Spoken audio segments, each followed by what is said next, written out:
सभी आशा दीदी को मेरा नमस्कार है और स्वागत है हमारे इस संपूर्ण तैयारी चैनल में। और आइए आज हम फिर से आप लोगों को एक गुलाबी रंग का रजिस्टर लेकर के आए हैं, जो कि इसमें हम लोग जन्म मृत्यु पंजीकरण का फॉर्म भरने के लिए सीखेंगे। ये रजिस्टर हम लोगों का 4-5 पाठ में ये तैयार होगा। इसके लिए मैं सारे पाठ को बताऊंगी। अगले बार पिछले वीडियो में मैं आप लोगों को एक ग्राम सर्वे प्रपत्र भरने के लिए बताए हैं, उसको आप लोग देख लीजिएगा, क्योंकि हम लोगों को भरना ही भरना होता है, किसी भी हालत में भरना होता है। इसी तरह से हमारा ये जो जन्म मृत्यु पंजीकरण है उसको भी हम लोग को भरना होता है। इसके लिए भी हम लोगों को 300 रुपया मिलता है। तो आइए, इस रजिस्टर को आप लोग देख रही होंगी आशा दीदी, और ये सभी के पास उपलब्ध होता है। ये हमारा जो रजिस्टर है सभी आशा दीदी को मिला हुआ है। अगर नहीं मिला हुआ है तो आप अपने ब्लॉक BCM सर से बात करके या अपना फैसिलिटेटर दीदी से बात करके आप ले लीजिएगा आप लोग। और ये देखिए रजिस्टर। तो हम लोग आगे की ओर चलते हैं भरने के लिए। देखते हैं हम लोग इस रजिस्टर को कैसे भरना है।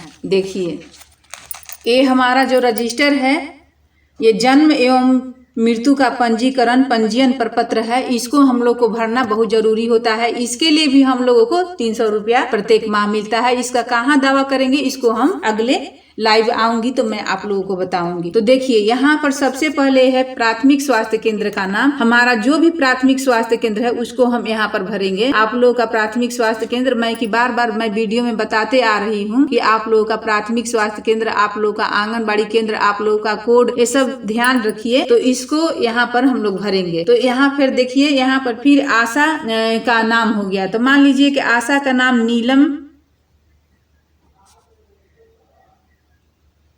देवी हो गया, तो हम यहाँ पर डाले हैं नीलम देवी, इसको नीलम देवी। ठीक है। यहाँ NM का नाम हो गया पुष्पा देवी।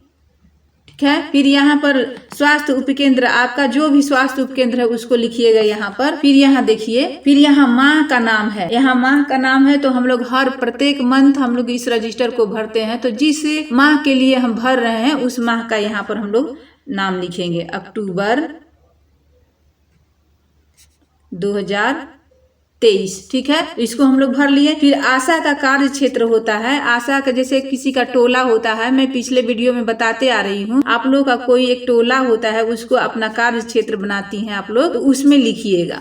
आंगनबाड़ी कोड की संख्या लिखिएगा। जिस प्रकार से आप लोगों को आशा का कोड मिला हुआ है उसी तरह से आंगनबाड़ी सेविका दीदी को भी कोड मिला हुआ है। अगर नहीं मालूम है तो आप लोग अपनी सेविका दीदी से पूछ लीजिएगा। तो आइए हम लोग इसको भरने के लिए सीखते हैं। यहाँ पर हमारा जो है, यहाँ देखिए सीरियल दिया हुआ है 1 2 3, इसके नीचे है 4 5 6 है, ऐसे करके है। तो हम लोग इसको भरने के लिए सीखेंगे। तो देखिए, सबसे पहले हमारा यहाँ क्रम संख्या तो हो गया। यहाँ जन्म लेने वाले बच्चे का नाम है। तो मान लीजिए यहाँ पर मेरा सोनू कुमार बच्चा का जन्म हुआ है। तो मेरे क्षेत्र में एक बच्चे का जन्म हुआ है जिसका नाम है सोनू कुमार। तो हम यहाँ सोनू कुमार लिख दिए। उसके बाद इसके पिता का नाम लिखेंगे। यहाँ पर हम लिखेंगे मोहन सिंह। ठीक है। तो हम आप लोगों को समझाने के लिए बताते हैं। आप लोगों का जो कुछ भी नाम होगा लिखते जाइएगा। यहाँ है जन्म का स्थान घर या संस्थान में। तो हमारा जो यहाँ घर या संस्थान दिया गया है, तो संस्थान यानी कि हम लोगों का जो ब्लॉक होता है, सरकारी संस्था होता है जिसमें कि हम लोग काम करते हैं, अगर वहां पर बच्चा होता है तो यहाँ पर हम लोग संस्थान लिखेंगे। ठीक है।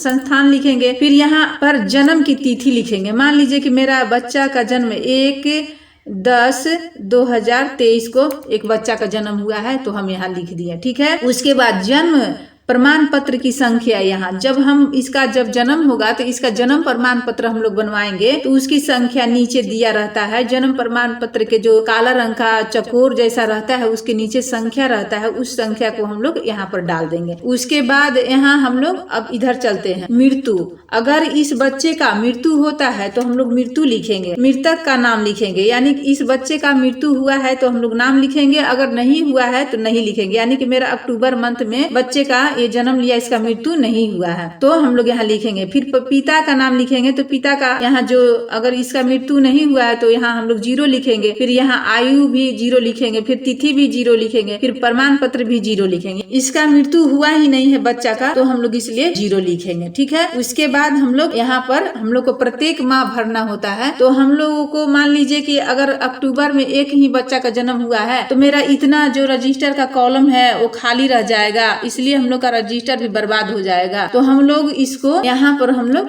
इसमें और भी बच्चे का नाम हम लोग दर्ज करेंगे। तो हम लोग इसको पहचानने के लिए हम लोग यहाँ पर अक्टूबर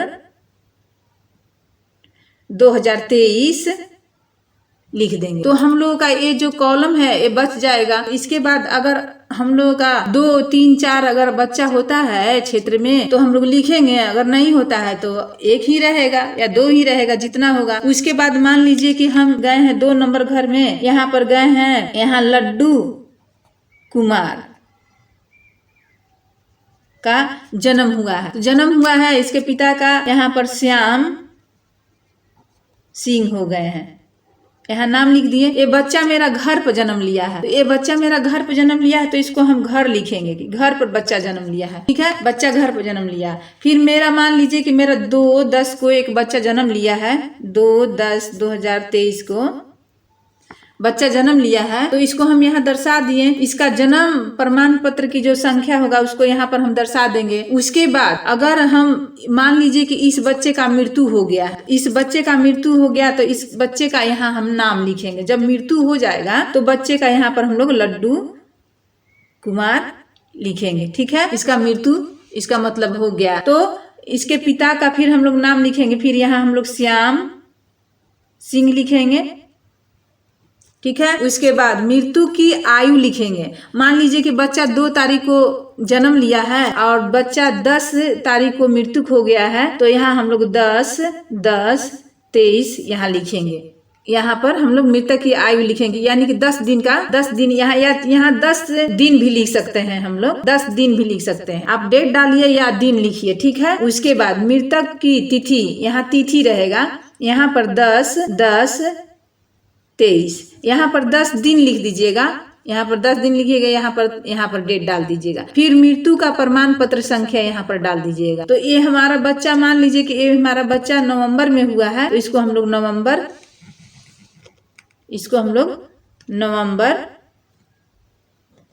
2023 हम लोग लिखेंगे। ठीक है, उसके बाद फिर मेरा नवंबर में मान लीजिए कि एक बच्चा हो गया है नवंबर में ही, तो उसका भी यहाँ हम लोग नाम दर्शाएंगे। यहाँ बच्चे का नाम दर्शाएंगे, इसके पिता का नाम दर्शाएंगे। फिर वहाँ मान लीजिए कि यहाँ घर हुआ चाहे संस्थान में हुआ तो हम लोग दर्शाएंगे। यहाँ पर जन्म तिथि दर्शाएंगे, यहाँ जन्म प्रमाण पत्र की संख्या दर्शाएंगे। फिर यहाँ पर मान लीजिए कि बच्चा का मृत्यु नहीं हुआ है, तो यहाँ हम लोग 0 करेंगे,